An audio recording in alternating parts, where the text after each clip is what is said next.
Hey, what's up, everyone? Version 4.0 brings a new playground called Planarcadia, which is full of neon signage, mini games, and narrative beats tied to the Phantasmagoria game's storyline. It's a proper hub with districts like the Dual-Dimension City and Graphia Academy, and it's designed so you can wander, collect new readable lore entries, and pick up new treasure gadgets, like the Bow and Furbo that helps you find Planarcadia's specific treasures. The headline characters are two Elation Path 5 stars, Yao Guang and Sparxie.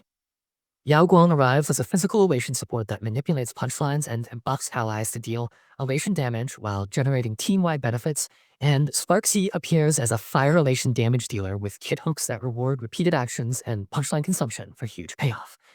Both feel tuned to play off each other, and the new elation light cone pool, creating a tempo-based team play style where speed and rotation pacing matter more than ever.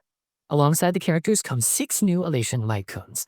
Signature picks include the 5-eye cone tied to Yao Guang when she decided to see, and other cones that emphasize speed, crit, and team-wide elation synergies. There are also new forehand 3 elation cones like Today's Good Luck and Mushy Shroomies Adventures, which give more accessible options for elation teams. If you're thinking about how to slot these into existing rosters, expect some cones to push breakpoints for Yao Guang's speed gating, while others will help Sparxie chain attacks through skill point recovery and enhance basic attacks.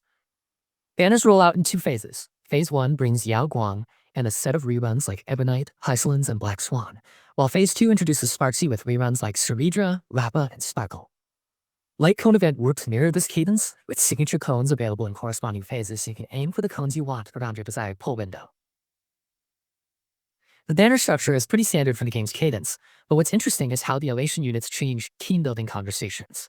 Teams that focus on punchline generation, turn-skipping synergies, and off-turn procs are suddenly much more viable. Patch also brings a handful of outfits and Trailblazer cosmetics. Ruan Mei's new outfit, Plum Blossom Letter, is part of the login or event rewards. And there are Trailblazer outfits like Vim and Vigor and Sparkling Rabbit and Fire Shroom available through exchange stores and the Gifted Stardust. The update adds new name cards and avatars tied to Planarcadia aesthetics, so collectors and completionists have immediate visual goals. There's also a limited time contract shop refill bundle for past shoppers if you're tracking store rotations.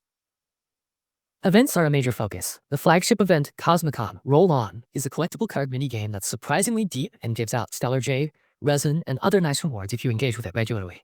Other events include Gift of Arcadia, a Flip of Fortune, Planar Fisher Challenges, Realm of the Strange, Gift of Odyssey, the Noble Flare event, and seasonal fashion tie-ins like Fashion Guide of the Cosmos, Winter's Ballad Special Edition. Many of these have daily tasks and event-specific currencies, and the update ties them tightly into the Furbobocon feature, where posting trending topics to the in-game portal levels up bestseller rank and unlocks rewards. For the story and mission side, there's a hefty mix of Trailblaze missions, including a patch's named storyline and a set of adventure and finality missions, new mission triggers adjusted to be NPC interactions rather than proximity triggers, and new readable items, messages, and databank entries sprinkled throughout Planarcadia. They've also added new domains and relic sets like Evanglorious Magical Girl and Diviner of Distant Reach, plus domain nodes such as Stagnant Shadow and Cavern of Corrosion with map tie-ins like The World's End. Tavern for unique drops. It's the sort of content that rewards thorough exploration rather than just sprinting through the main quest. Quality of life and system changes are more numerous than you might expect.